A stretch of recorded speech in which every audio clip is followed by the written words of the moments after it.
Sebenarnya masalah sakit dari pinggang turun sampai paha, kaki kebah dan rasa macam saraf kena tarik ni, jangan ingat sakit biasa.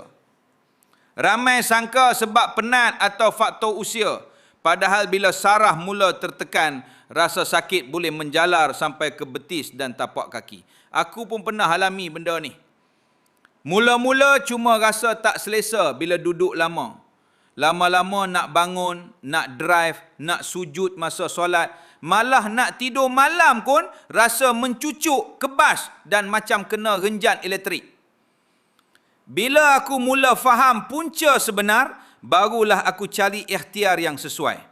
Aku jumpa kapsul Sketika, formulasi herba yang mengandungi dama merah, getah kemenyan India, daun pegaga dan koridalis.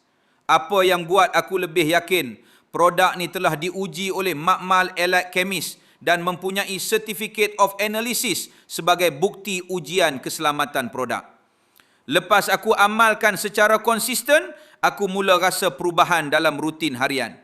Badan rasa lebih selesa bergerak, rasa tegang dan kebas pun semakin kurang mengganggu.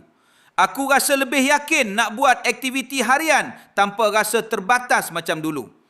Kalau korang pun selalu rasa sakit dari pinggang turun sampai kaki, atau rasa macam saraf kena tarik, jangan tunggu sampai aktiviti harian mula terganggu.